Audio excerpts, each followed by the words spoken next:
twibutse imirimo y'amaboko yawe. Abo wagiriye neza turagushimiye. Twongeye kugera mu mwanya mwiza w'igiciro.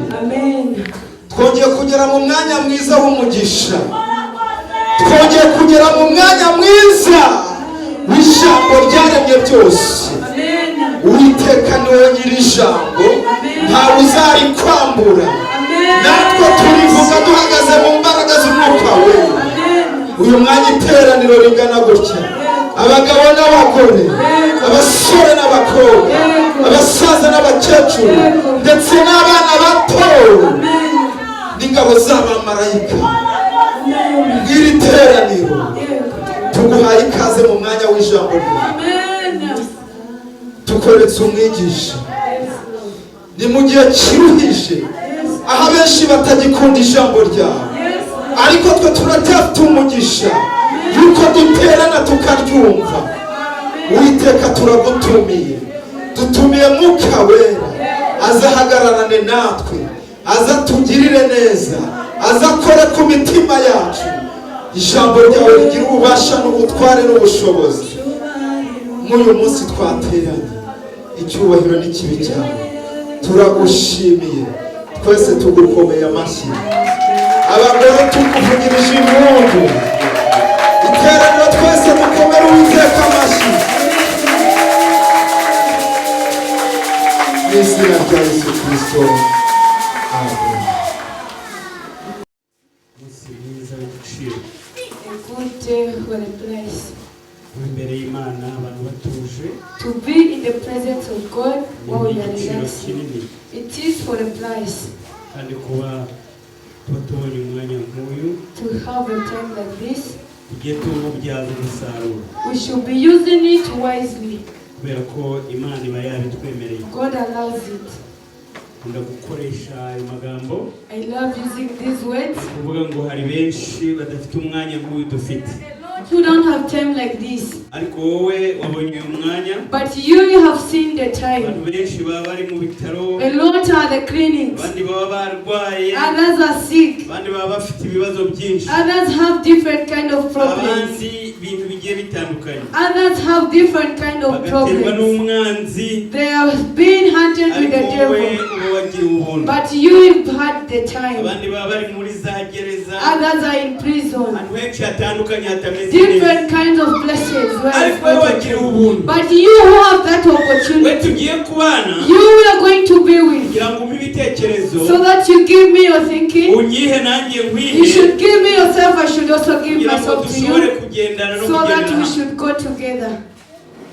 Hari abaje nyuma wenda batanzi, There are those who've come late who don't know us. agira umugisha bwo kuba umukozi wayo. I was lucky to be Hanyuma ni the bishop worker of the murimo Lord. kuganira, You are chatting with the bishop. aba nitwa Kwitonda, I am Kwitonda. abanyita Siri, yose ni There are those amazina who call kandi me byose ni Celine byiza. Dion. All those are my names and it Yose is ni good. ayacu. All those are our names. Tugiye kuganira ijambo We ry'Imana, are going to talk about the word of ndagira ngo God. dukurikire. I want us to follow. I want you Nukurikira to follow me. tukagendana, If you follow me and we move hari ikintu uri together, bwunguke. there's something you're going to have. Haleluya. Amen. Amahoro y'Imana rirabane nawe. May the peace of the Lord be with you. Nkunda gukoresha iryo jambo I cyane, love using that word kubera ko so mfite aho much ndikura. because I know where I get the word from. Amen. Amen. Yesu agiye gusubira mu ijuru, When God was returning to heaven, yararebye He abona looked and looked. icyo yasigira intumwa, He looked and said to what He abona can give icyo for His yasigira disciples. bene wabo yari asize He aho wanted, ngaho, whatever He was looking to give them, asanga yes. n'abasigira ibizu nk'ibi If He leaves the house like this, bizajya bigera aho bisaze they are going to be old and abona malformed. n'abasigira amafaranga, When He looked and when He leaves amafaranga money, azajya arangira, the money will end. abona n'abasigira imirima He n'amasambu, looked and if He leaves the abona farms and bizajya everything, birangira, and they will end. cyangwa bakabyamburana abandi Or they will bakabihuha. be getting them from one Arababwira ngo another. mbasigiye amahoro, Instead, He said, I've avuga ngo left amahoro peace. yanjye abane I said the nawe. peace of the Lord must be with you. Arongera arababwira And He told them, ngo ntabwo atanga nk'uko ab'isi He batanga. doesn't give like the Yarabonye earth. ko abantu b'icyo gihe bakeneye He amahoro, saw the people of that time they need kuko peace. amahoro ni ikintu gikomeye, Because peace is something amahoro strong. ni ikintu abantu batagira. Peace is the thing people don't have. Haleluya. Amen. Arababwira arababwira ngo amahoro yanjye He said, my peace abane namwe. must be with you. Nanjye rero mbifurije amahoro I y'Imana, also wish the peace of the ya mahoro Lord. Yesu yasize. Those peace the Lord has left. Yababwiye muri Yohana ibice 14 He said it in John 14 umurongo wa 27. on 27. Arabwira ngo amahoro mbahaye And the peace I've given you, ntabwo ari nk'ay'ab'isi it's batanga, not like the one the world gives. kuko ab'isi bo bajya batanga amahoro The world gives peace. ariko bageraho bagacinja nzero. When they finish, they turn and Ubwiza change. arakubwira ati ndagukunda, The people in the world say, ariko I akaba love you. yahindura. And that person can Ariko change. Yesu we ntabwo ariko But biri. God never Iyo avuze changes. ngo ndagukunda, If He says, I love you, agukunda forever. He loves you Mupere forever. umwami wanjye Please amashyi. clap for the Lord. Tugiye kuganira ijambo ry'Imana. We are going to talk about the word of God. Ubu bwashize twita umwaka izina, When we are naming the year twawise name, kuba intwari mu to murimo wa be Data strong in the work of the Lord no kuzuzwa mwuka and to wera. be filled with the Holy Spirit. Mushiki wacu hariya amagambo yavuze My sister there, there's some words she avuga ko ari said. ibyo twavuze, There are things we ariko say, kandi mu rundi ruhande nibyo, and the other side it is the kuko truth. mwuka wera natakurya kana. If the Holy Spirit will not Ubundi feed hari you, ibintu bitatu nshaka there are kukubwira. 3 things I want to tell you. Hari Data, There's our Father, hari Yesu, there's Christ, hari na mwuka there's wera. even the Holy Spirit. Ubundi Data ni plana w'ibintu byose. Our Father is the master planner of Yesu rero everything. nawe And Christ ni uwo there gusohoza ibyo Data is yagize the ate. one who fulfills what Ya our Father has planinze. planned. Noneho nta kindi mwuka wera akora, There's nothing the Holy Spirit does. nuko aza akaturya kana, He comes and pinch you. akatubwira ngo nyamara He hariya comes and tell you cyangwa there ejo hazaza or tomorrow hari is ibingibi coming. bizagenda gute. There's something which is Cyangwa going uba to take place. wihereye There where you're uri gusenga busy. cyangwa ufite ibyo urimo, There where you're busy, mwuka you're wera having nothing, akakugenderera, and the Holy Spirit nuko ndize visits akaguha you amakuru. and He gives you news. Reka turebe abafite amakuru We are y'Umwami going to Yesu. see people who have the news. Imana ibahe umugisha May God bless you kandi mwibike ayo makuru. and keep on keeping the Buriya no mu news. rugendo turimo In the journey we are in, tudafite amakuru if we don't have news, nta kintu twageraho, nothing you can ariko live hamwe n'amakuru for. twahawe, And because of the news hamwe we no are given, kugendana n'amakuru, moving with the news we tukagenda are given, tubategereje, and we keep on umwami hari waiting, ikintu azajya avuga, there's God what is going to tuzajya speak. tuba dufite amakuru. We are going to be having the news. Nabwiye abantu mu cyashize, I told people last nabwira time, ngo nugera ahantu when you live somewhere, kumva nta kantu wibitse, you feel that there's nothing kumva nta you're kintu giving. urimo kumva, You feel there's nothing you're getting. burya ari Data, ari Yesu, ari na mwuka, Either the Holy Spirit, the ikintu Lord, kiba kiri hafi there's yawe. nothing which is close to you. Change mind, Uhindure system. uhamagare, Call the Lord. ubwire Data ngo Data Say, God, gira icyo ukora mu ruhande rwanjye. do something in my life. Ushobora kuba udahura na mwuka You can maybe there's not maze aguha amakuru, so that He comes and ariko gives Yesu you the ntakagira ubundi buryo akugenderera, and Christ the cyangwa one akagira who ubundi is buryo agutumaho, or maybe there's some way akakubwira ati He's nyamara going ahangaha to ugende gutya. here you should move like this.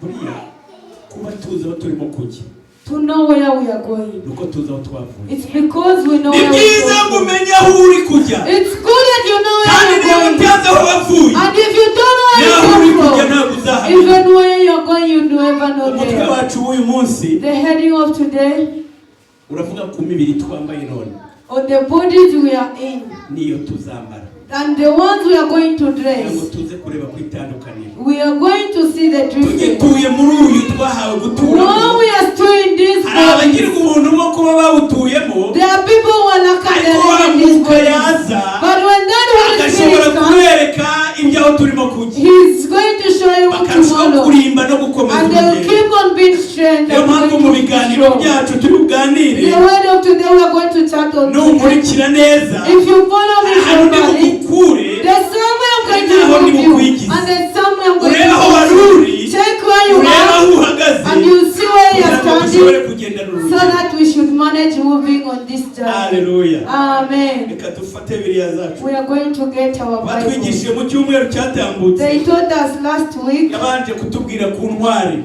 being strong. aravuga ngo kuki abakwiriye gutsinda Those who are supposed to win, atari bo batsinda. they are not the ones who win. Atwigisha atubwira kuri mwuka, And He told us on the Holy atubwira Spirit, imbaraga za mwuka and n'ibyo He zikora. told us the the Holy Spirit I'm ariko asking nanjye God. ndagira ngo ngende nongeraho I'm going to increase, mu ntego igendanye n'uyu mwaka dufite. moving on the hedging of Kuko the dufite umwaka wo year. kugira ngo abantu mumenye, People should abantu know. musobanukirwe, People should understand. sobanukirwe urugendo turimo, We should understand the way we are kandi moving. musobanukirwe icyerekezo And cyacu. you should understand where they are going, the direction. Turebe ku itandukaniro ry'imibiri yacu We should see the difference in our bodies n'iyo tuzambara. and the ones we are going to dress. Reka bafate Bibiliya We should get our Bibles. badusomere mu Baheburayo. They should read in Hebrews. Hari urwandiko rwandikiwe Abaheburayo Hebrews. kugira ngo twumve amakuru.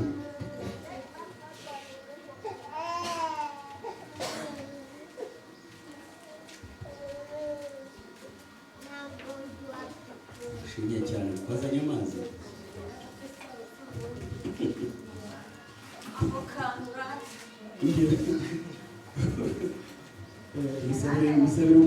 God bless you so much.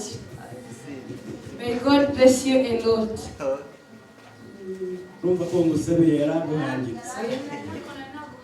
Umugisha nicyo kintu gikuru. Kujya mujye musabirana umugisha. Be asking for people's Y'umuntu y'umuntu nzebe n'umugisha. umuntu yambwiye igiciro rizako. Bita mukunda mumva nisa. Y'umunsabira umugisha nawe. Be asking for blessing. Buriya ntibazababeshye. They should not lie Uru you. rugendo no gufashanya. In this journey is holding each other's hand. Is to asking for one another. Amen. Amen. Mwarimu dusomere mu Baheburayo ibice 11 We must read in Hebrews. umurongo wa 13. Abamushyikirize Hebrews 11 verse 13. verse 13. Abaheburayo ibice 11 umurongo wa 13. Dusome mu izina rya Yesu.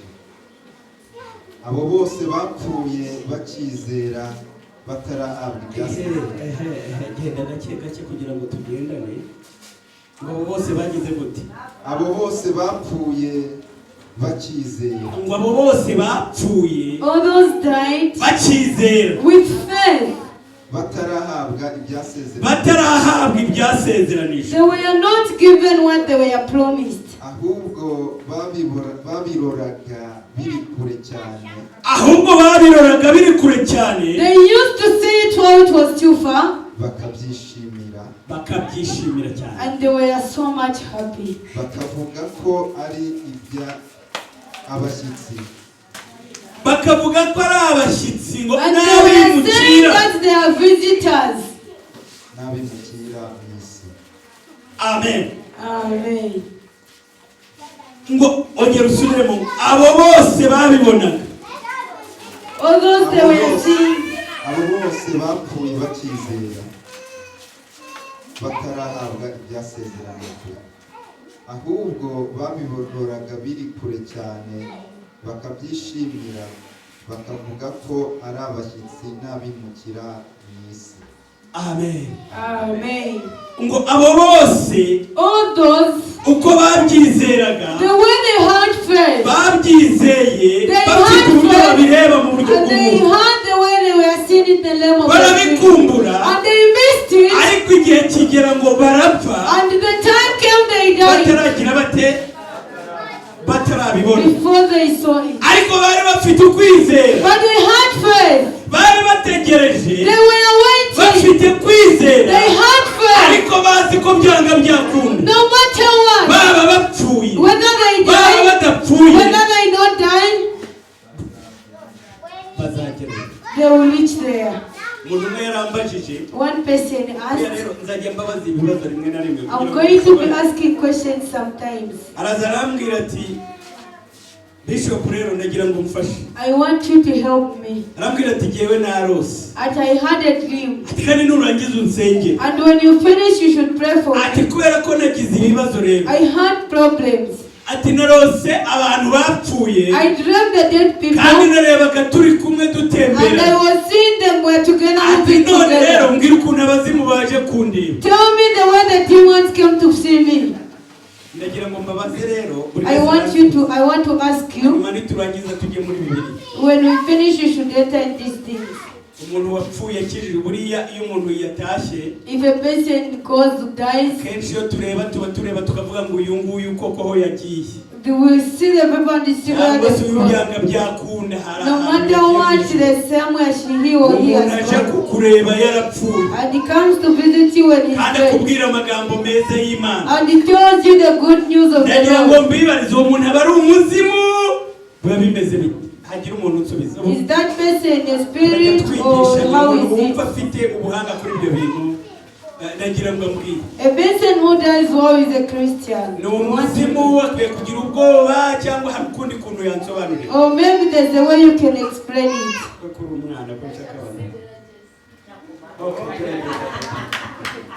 Please try. That one is a spirit.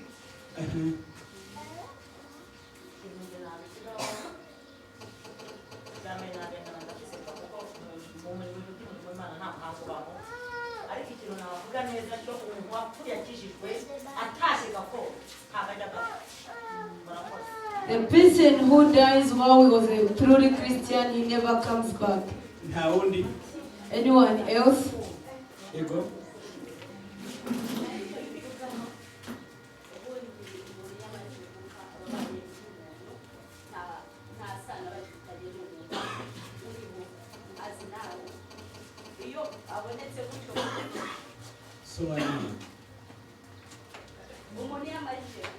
When a person finishes dying,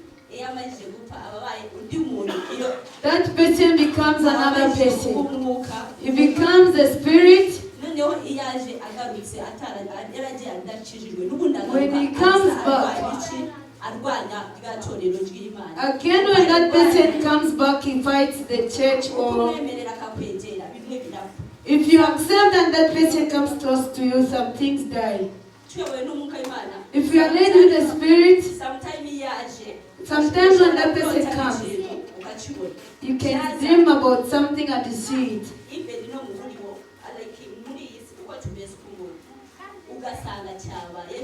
You find it is the truth. And if he says you become a loser, you become a loser. We don't have any relative with the dead people. Anyone else? Okay. Amen. There are those who are going to die to live, and the ones going to die in hell fire. Those who died in sins, they don't have where to rest from. Because there's nothing good. The person, your person has died. Or maybe when you're dreaming and he comes back and you see the person. Is that a ghost or that a person?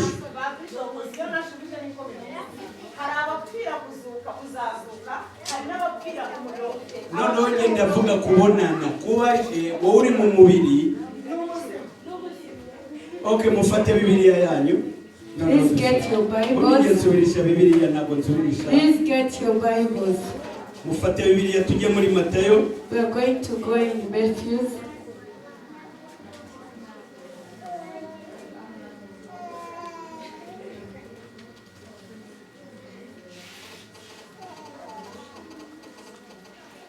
Twageze muri Matayo.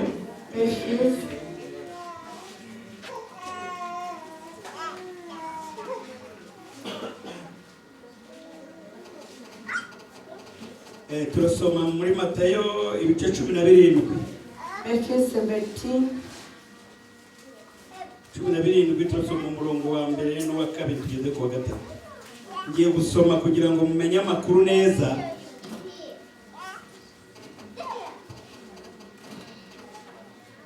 Haravuze ngo iminsi 3 ishize Yesu ajyana na Petero na Yakobo na Yohana mwene se bajyana mu mpinga y'umusozi muremure bonyine. Haranditse umurongo wa kabiri ngo ahindurirwayo imbere yabo mu maso he